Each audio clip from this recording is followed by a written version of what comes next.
What's up, gang? So today I want to talk about Project X and how it actually initially caused me some grief, but after reflecting on it, was actually a great mistake that I made. So we'll get into it as I get into the trades and what happened and how I do appreciate the lockout features on Project X. So my hat's gonna go off one more time for Top One Futures. They got a great software they use for new traders, and just to help overall minimize your risk and help you just get ahead to get that payout and build that confidence to become a successful, profitable trader. Again, I'm coming back from the ASFX Tampa Bootcamp. It was just an amazing event overall, and I can't highly recommend it enough to get to one of these in-person events just to surround yourself with some like-minded individuals with just similar goals. So big up to that again, and I'm just trying to get back into the flow of things.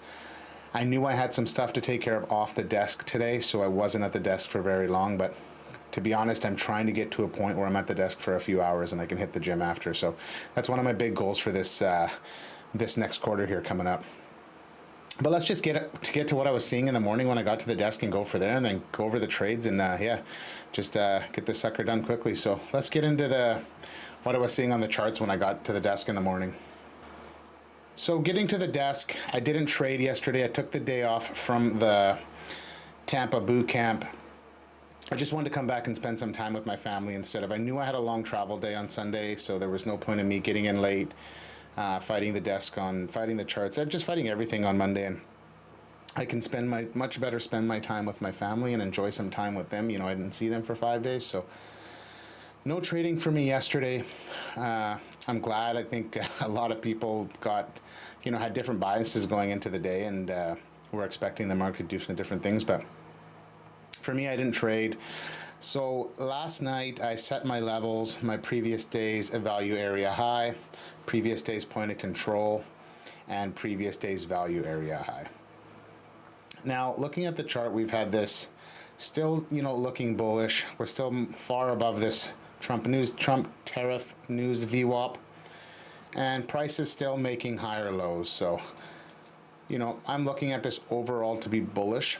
The one thing I was concerned with coming into the morning was, as you can see, as the overnight session opened, we stayed below the previous day's value area low. So sellers are in control, and as you can see with this Brian Shannon indicator I have up, again, I'm just playing with it. It's a 5-day SMA. You can see where the sellers are back in control. So for me, I'm only going to be at the desk, not too long. I'll be looking at either side of the market, but until we get back above this previous day's value area low, I could see shorts in play, but at the same time, I could see a bounce in the New York Open and just push right back up to this level. So let's get into the actual single trade I took, how it was managed, what happened, and what went down. So this was the trade itself that I took. And as per usual, I don't trade the first 15 minutes of the market open until the opening range is set. And clearly you can see here, price is just pushed down. We're below the start of day VWAP. And as the market opens here, we get a bullish push up. And I'm watching Bookmap and I'm seeing the CVD, I believe it's 3,000 positive. And as the opening range sets and price basically makes a high day for the New York session, it starts to pull back. And as soon as we get this bearish candle through the New York VWAP, I'm watching NQ do the exact same thing. And again, now we're under previous day's New York VWAP, which is this yellow line up here, the start of day VWAP, and now the New York VWAP. So the VWAPs are in full alignment to the downside, telling me this is going to go for a move lower. Now I'm going back and looking on Bookmap, and I'm seeing orders at 5,600, actually a large block. We got some equal lows back here on the 15-minute chart at that same level. So I'm going to target that on the short side. And I look to get short as I get this second candle open below the New York VWAP and it gets, another bullish push down. I'm going to be all in, and we take out this wick on this last candle. It's telling me I want to get short. I get in 5 micros again. First day back trading after the conference, almost a week off from trading. I've been having a really good month. A really good week. I'm copy trading now, 3 top 1 futures straight to funded 150K accounts. So I just want to take it easy and ease myself back into the day. I get short 5 micros on the break of the New York VWAP after setting the opening range high. CVD has flipped bearish, and there's a large order block at 6,000. So I know what I want to do, I know what I'm looking at, and I know what my plan is.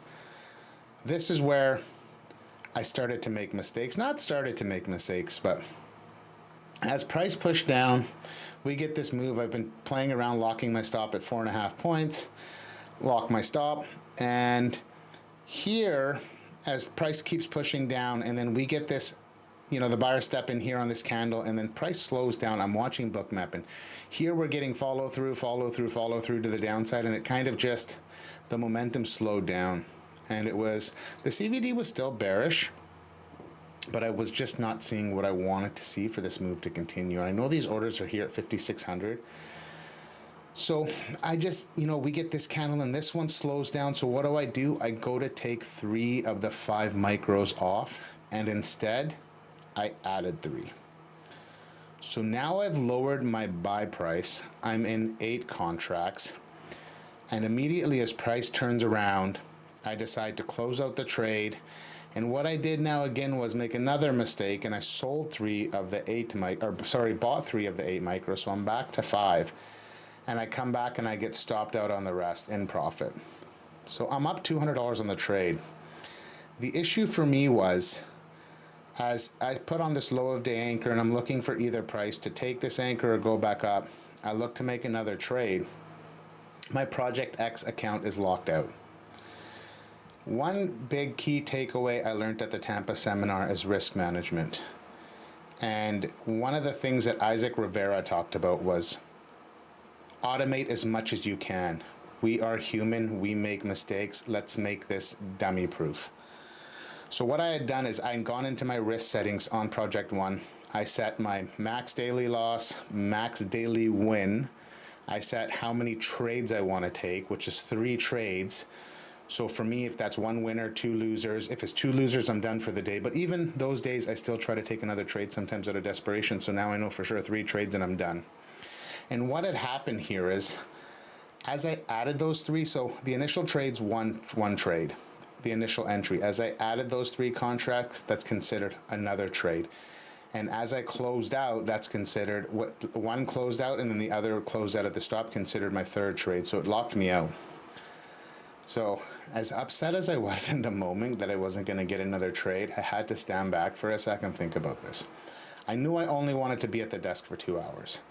I was going to have probably a strong short bias after this, because now the orders at 5,600 didn't fill, and I wanted them to fill, and I expected them to fill on this trade. Now, luckily, this candle printed, and I didn't have access to my accounts, because obviously if another bearish candle printed and I had access to the accounts, I would have been short, and I would have got stopped out for a full loss. So, in hindsight, great feature. I have a green day. I'm up 600 across 3 accounts. I can't complain. I'm done for the day. I'm off the desk. I'm going to deal with my other stuff I got to deal with. And that's that. So again, kudos to Top on Futures, Project X. I got a discount code. They're having a sale right now, 55% off. It's only going to be till the end of the week. So guys, you got to get in on this before it's gone. It's the cheapest you'll ever find a 150K account with 6K of drawdown. I'm going to be blasting this thing, and I've taken 2 payouts this month. There are 2 payouts literally in the last 2 weeks. One with Tradeify, one with Top 1 Futures, and the Top 1 Futures payout was seamless. I mean minutes. I had the payout in my account, and I'm not even an American citizen. So beautiful process, super easy. But, those risk management settings, like Isaac says, let's automate this, make it, idiot proof. Then you won't have those mistakes. We're humans. We're going to do these things. So I got it set now, and at the end of the day, 3 trades and I'm done. So let's have a quick peek at the calendar, and then that's it. She done. And there you go. So I can't complain. I didn't trade yesterday. I had my 2 Tampa days. I didn't trade yesterday, and I'm up 600 on this day. So how can I complain about this? Looking forward to tomorrow, FOMC. If I catch something in the morning, I'll be great. And if not, I'll be sitting on my hands. I got a bunch of calls and meetings I got to get on for the rest of the day. So I'm stoked for that. And yeah, that's it. Click, subscribe, comment. Again, I'm always grateful you guys are here watching these videos. I'm getting back to it. I'm going to find a system that I can work on making content while I'm on vacation, because I actually feel a little rusty taking 5 days off and getting back into it. So stay tuned. click, subscribe, comment, you know the deal. Tomorrow will be another interesting day. If any recommendation I give you, if you're a new trader and you're struggling or a little bit of a losing streak, super patient tomorrow. If anything, maybe don't trade. FOMC is one of those days that if you're not on your A game and you get caught up and stopped out and take an unneeded loss, it just weighs on you for the rest of the week, and you still have Thursday, Friday to trade. So, you know, the weather's here beautiful in Vancouver right now. If I could, I would take the day off, but like I said, I'll be at the desk for a few hours. I know what I'm looking for. Either I find it or I don't trade. So anyways, enjoy the evening, day, whatever time it is when you're watching this video, and I'll see you guys all tomorrow. Cheers.